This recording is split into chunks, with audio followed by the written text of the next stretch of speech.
কি কি অস্ত্র পাঠিয়েছে আমরা যদি ছবিগুলো দেখানোর চেষ্টা করি, সেই ছবি থেকে পরিষ্কার 40 টন আরডিএক্স বিস্ফোরক এসছে। এই মুহূর্তে গ্রাফিক্যাল প্রেজেন্টেশনের মাধ্যমে আমি দেখানোর চেষ্টা করবো কি কি অস্ত্র ভান্ডার রয়েছে।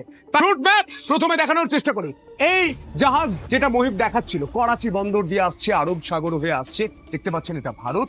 ঠিক এই জাহাজ শ্রীলঙ্কা টপকে বঙ্গোপসাগর হয়ে চলে আসছে চট্টগ্রাম, বাংলাদেশ।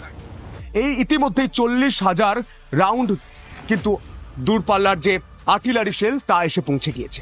এই জাহাজে কি কি আছে? 2 মাসে 40,000 কোটি টাকার অস্ত্র এসেছে, 40,000 রাউন্ড গুলি এসেছে।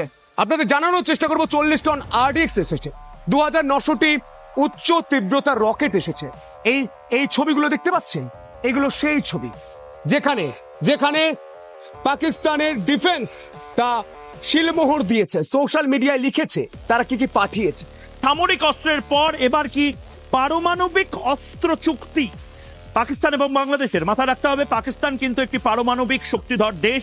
এই দেশটা খালি শুধুমাত্র উন্নতশীল করে বিভিন্ন ফ্লাইওভার বিভিন্ন এই সেই করে লুটতরাজ করে রেখে গেছে, কিন্তু একটা কথা কখনো চিন্তা করে না যে বাংলাদেশের যে ডিফেন্স আছে সেই ডিফেন্সকে শক্তিশালী করার জন্য অত্যাধুনিক প্রযুক্তি বিশ্বের সাথে তাল মিলিয়ে, বিশেষ করে পার্শ্ববর্তী দেশ ইন্ডিয়া, তো তার সঙ্গে তাল মিলিয়ে যেভাবে আমাদের অস্ত্র মজুত রাখা দরকার, দূরপাল্লার ক্ষেপণাস্ত্র হইতে শুরু করে, সেগুলো কিন্তু আমাদের দেশে করেনি, যা এই ডক্টর ইউনূস সরকারে করছে। যদিও সঠিক তথ্য প্রমাণ পাওয়া এখন পর্যন্ত যায়নি, কোন নিউজ পেপারে ওইভাবে দেয়নি, তবে রিপাবলিক বাংলা যে চ্যানেল সেটা বলছে যে এক জাহাজ অস্ত্র পাকিস্তান করাচি বন্দর থেকে চট্টগ্রাম বন্দরে এসে পৌঁছেছে, সেখানে ভয়ানক রকমের কিছু অস্ত্র আছে। তবে সেটা অবশ্যই চিকেন নেক, ইন্ডিয়ার চিকেন নেক যেটা আছে সেটা লুৎফর রহমান বাবরের আমলে 10টা অস্ত্র আসাতে তাদের মানে অবস্থা একবার খারাপ হয়ে গেছিল। আর এখন বর্তমানে চিকেন নেককে এইভাবে ধরা যাবে এটা তারা বুঝতে পারছে না। তবে হ্যাঁ, এটা অবশ্যই ভালো হয়েছে না খারাপ হয়েছে এই দেশের জন্য, সেটা আপনি কমেন্টে মতামত জানাবেন।